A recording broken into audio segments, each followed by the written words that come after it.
Chers amis, bonsoir. J'ai passé une excellente journée, très fructif, et j'aimerais bien partager avec vous ce soir mes conclusions et surtout la synthèse. Voyez-vous comment les choses se déroulent? Bien sûr, comme tout le monde, on regarde les actualités. Vous voyez, actuellement, nous sommes en campagne des présidentielles, la France cherche un président.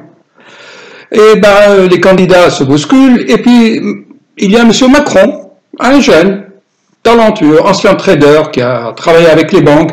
Il va, dans son programme, il dit, moi, sur 5 ans, je vais économiser à la France 80 milliards d'euros, chers amis. 80 milliards. Et comment il va faire ça, à votre avis? Ben, en créant le malheur chez les autres, n'est-ce pas?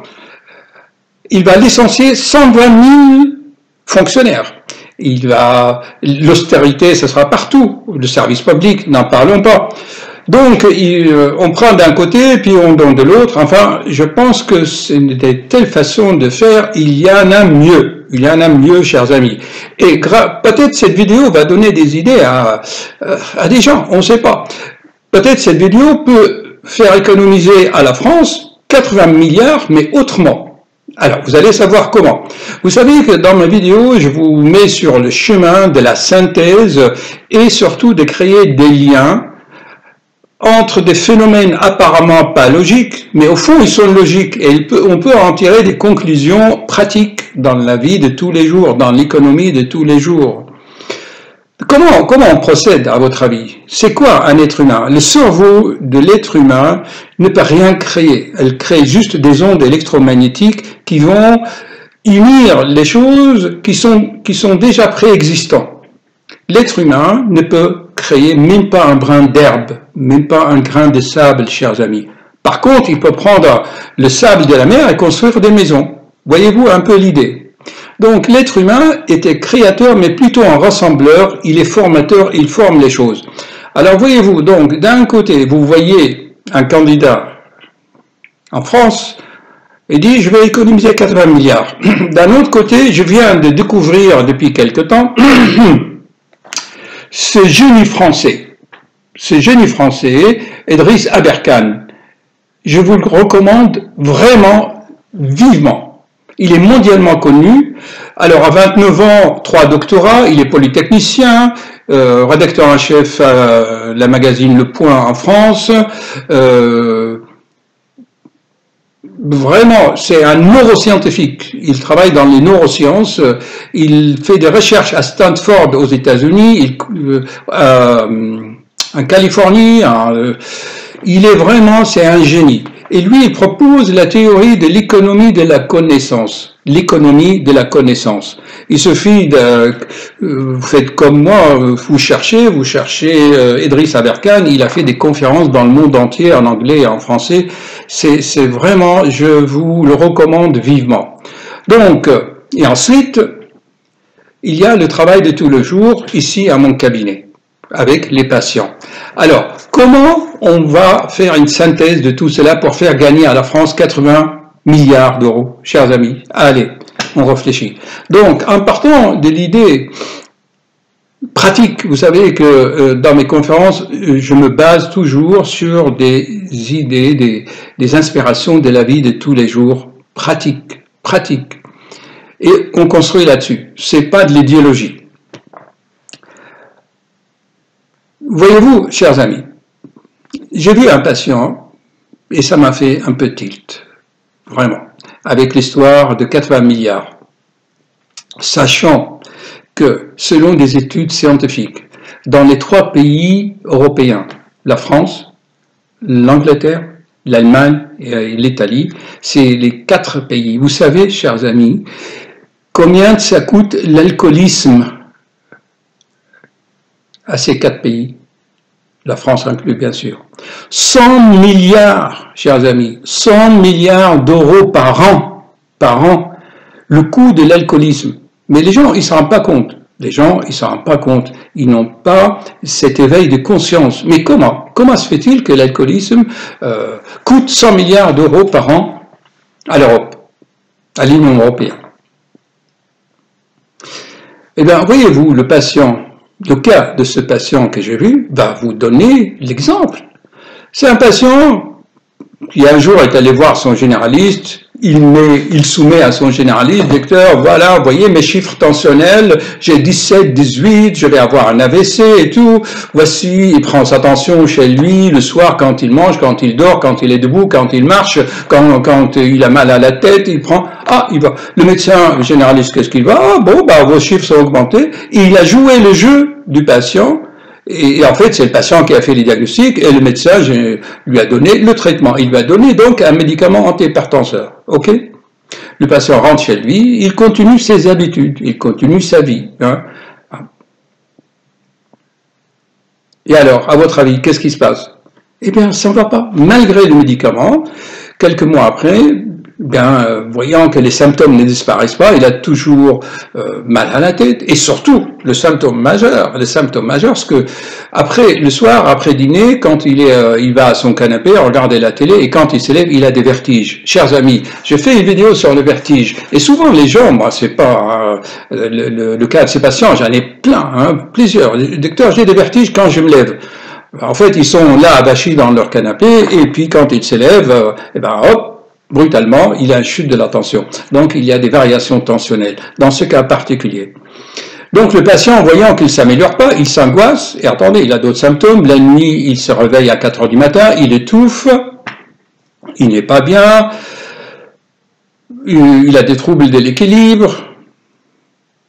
Alors, il cherche par lui-même, toujours, pour valider son idée à lui. Le patient veut valider son diagnostic à lui, parce qu'il veut que ça soit l'attention. Regardez le cheminement, vous allez tout comprendre, le cheminement.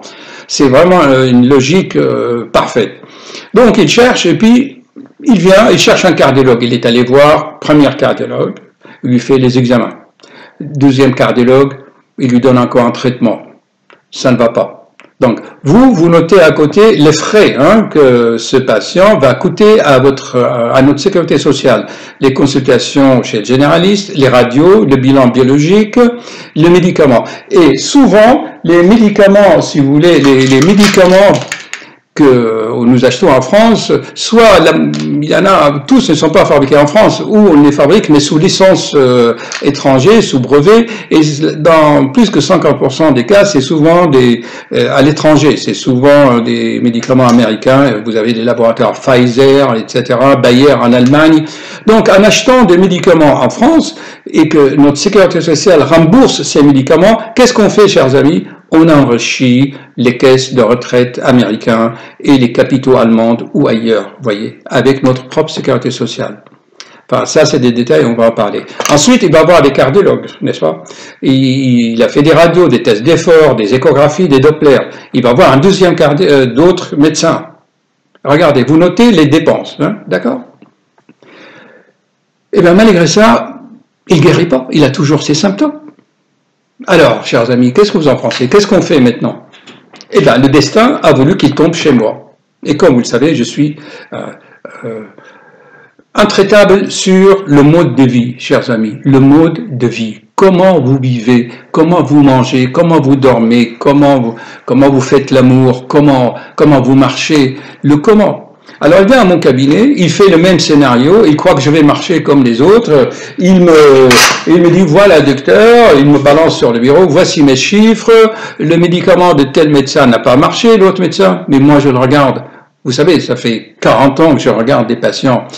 Comme vous savez, quand je regarde quelqu'un, je vois tout de suite ses addictions. Bon, ça, c'est un don, ou par expérience si vous voulez. Donc, j'ai vu dans son visage, dans quelques stigmates au niveau de sa prise de sang, de sa façon de parler, de ses symptômes. Je dis, monsieur, c'est simple. Combien de verres de vin vous consommez par jour? Ah, docteur, c'est en France, on est en France. Je bois 2 verres à midi et 2 verres le soir. Ok. Avec bien sûr de fromage, de camembert. C'est une culture. Hein. Moi, je me bats pas contre les cultures. On est tous addicts à quelque chose. L'être humain est toujours addict à quelque chose. Hein. Moi, le premier, je suis addict à quoi? Bah, je suis addict à faire des vidéos et au travail. Je peux travailler 15 heures par jour. Quand j'étais étudiant, bah, je ne dormais que 6 heures et le reste du temps, travailler. Je m'ennuie en vacances. Bon, bah, chaque être humain a ses points faibles, ses passions, ses péchés mignons. Mais je suis pas contre cela. C'est la façon, hein, c'est de faire les choses sans méthode. L'être humain peut faire tout ce qu'il veut sur cette planète à cette seule condition. C'est quoi, chers amis? L'être humain peut tout faire. Il a la liberté entière. Mais en faisant ce qu'il a envie de faire, il ne doit pas infliger de la peine à son collègue de travail, ni à l'autre, ni à son père, ni à son frère, ni à sa sœur. L'être humain est libre, mais en faisant ce qu'il a envie de faire, il ne doit pas créer de la peine et de la souffrance chez les autres. Il peut écrire tout ce qu'il veut, il peut boire, il peut tout faire, mais si quelqu'un qui boit, qui devient violent, qui tape sa femme ou ses enfants, et pourquoi aussi je vous en parle, là je vous avais préparé des montages, des coupures vidéo, parce qu'en France actuellement il y a une famille qui a disparu comme ça, et on a trouvé des traces de sang qui appartient au père ou au fils. Au fils, il y a certainement, il y a eu de la violence, hein. Et je voulais en faire une vidéo sur le complexe d'Oedipe, mais bon, aujourd'hui, ce patient m'a plus interpellé. Donc là, ne perdez pas hein, le fil de l'histoire, c'est très important. Ok? Donc, qu'est-ce qu'on en était où? Ce que le patient vient me voir, il dit, voilà, docteur, je vais beaucoup de cardiologues et tout, on me donne des traitements pour la tension, ça marche pas, j'ai toujours mes vertiges, mes malaises, et qu'est-ce que je fais? Donc, je le regarde, je lui dis, écoutez, donc, monsieur, votre médicament et le vin que vous buvez, ça ne va pas ensemble. Parce que dans le vin, il y a des pesticides, il y a des sulfides. Et qu'il faut quand même parfois ne pas boire votre vin le soir à cause de tout ce qu'il y a dedans. Vous voyez, l'être humain, tellement il est malin et rusé, et il ne se remet pas en cause. Il dit, ah bon, vous croyez que c'est le mélange de l'alcool et des médicaments qui me fait ces vertiges? Écoutez, chers amis, vous allez n'importe où sur Google ou sur YouTube, vous tapez effet de l'alcool sur l'organisme humain. Il sert à l'estomac. Reflux gastro-œsophagien, brûlure de l'œsophage, trouble de la mémoire. Si on prend le vin le soir, on ronfle, on fait des apnées de sommeil. Et par conséquent, on fait de l'hypertension dans la journée. L'alcool, les boissons alcoolisées font monter la tension. Et j'ai combien de femmes, des jeunes femmes de la quarantaine qui boivent leur kir avec leurs copines, ils avaient des micro-anévrismes dans le cerveau. Il y en a une enseignante, elle en avait 3. L'alcool, le vin, en général, faut monter les pressions. C'est normal. Le vin, l'alcool, ça booste, non? Vous êtes d'accord? Voilà. Donc, qu'est-ce qu'il fait? Il va dans les magasins bio acheter du vin sans sulfite, acheter du vin sans pesticides. Mais il vient me voir toujours, docteur, j'ai des vertiges. Docteur, ça ne va pas. Je dis, écoutez, monsieur, l'alcool ne va pas avec le médicament. L'alcool vous donne des apnées de sommeil. Vous êtes allé voir un pneumologue. Vous savez, chers amis, il est allé voir un pneumologue. Il lui a dit, monsieur, vous faites des apnées à cause de... Il ne m'a pas dit, il ne lui a pas expliqué. Vous devez porter une machine pour respirer la nuit. Donc, il n'y a aucun médecin qui lui a fait comprendre la cause, la relation de causalité. La relation de causalité entre le fait ses habitudes, son mode de vie et ses problèmes.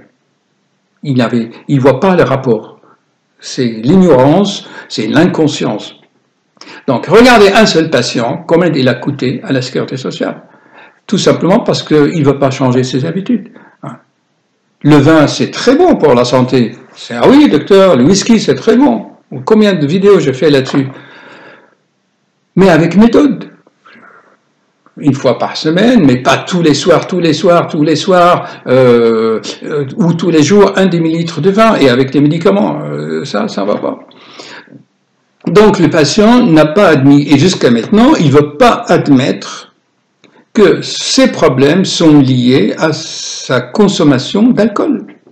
Il est très bien, hein, ce patient cultivé, 65 ans, intelligent, il travaille avec les chevaux et tout, mais pour lui, c'est comme ça, il faut qu'il prenne des médicaments pour la tension et continuer ses habitudes. Donc, chers amis, voilà, vous voyez par exemple un seul patient, combien il a coûté à la société française. Hein. Vous comptez le nombre d'examens, de scanners, des radios, des polygraphies de sommeil, des médicaments achetés même par des laboratoires américains, et vous multipliez ça par 60 millions, et vous avez des milliards de dépenses. Donc, la révolution pour s'améliorer, ce n'est pas sur la place de la République, c'est réveiller les consciences et aller expliquer aux gens que, attention,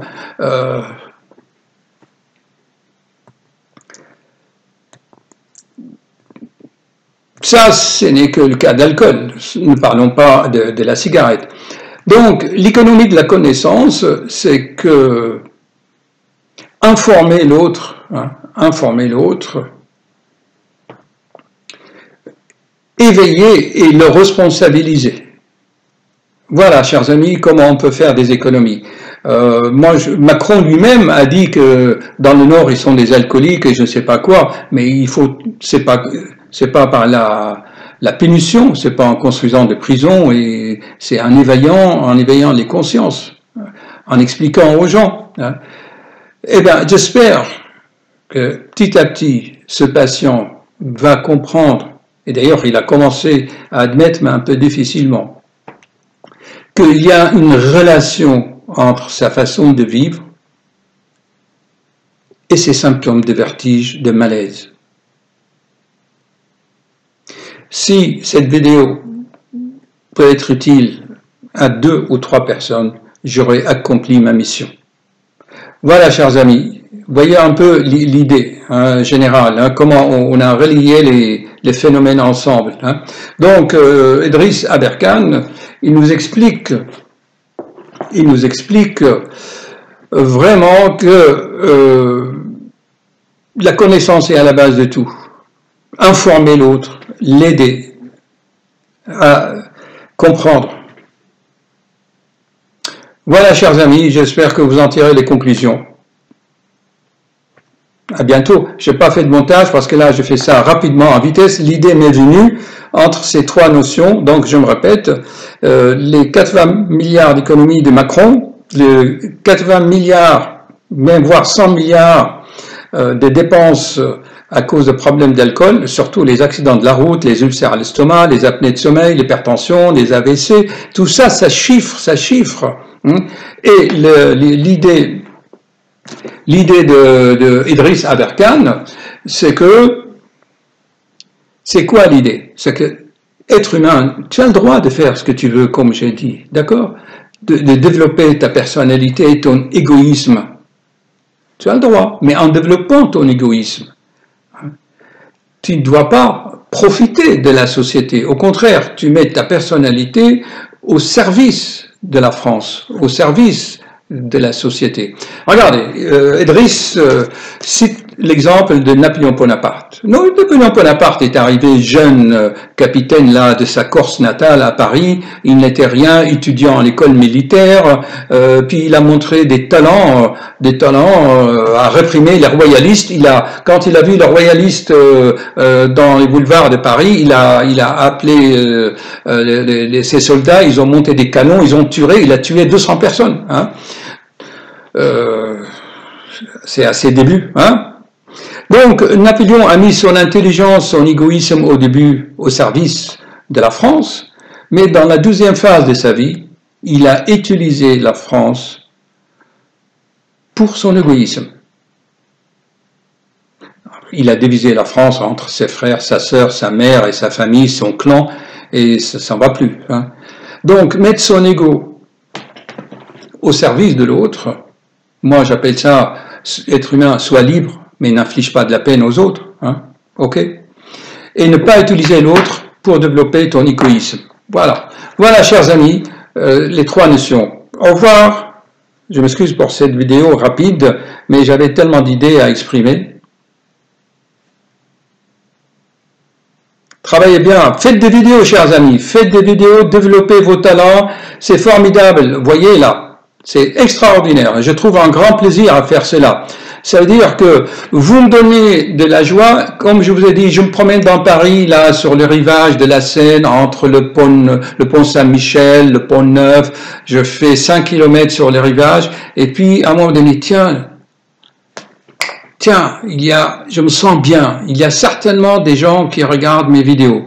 Et vous savez, là, vous avez la possibilité sur votre téléphone, smartphone, de vous connecter donc sur, je me connecte sur ma chaîne et je vois les statistiques en temps réel. Vraiment, YouTube, Google, c'est extraordinaire. Hein. Donc, je vois en temps réel combien de vidéos sont en train d'être regardées, dans quel pays, et combien de personnes regardent. Vous vous rendez compte, chers amis? En temps réel, je vois des statistiques en temps réel. Et quand je vois qu'il y a au Brésil, en Allemagne, en Suisse, il y a des gens qui regardent, et moi, je me sens bien. C'est un échange informatif, on échange de la connaissance. Et Idriss Aberkan a mis au point une équation mathématique. Hein. C'est très intéressant.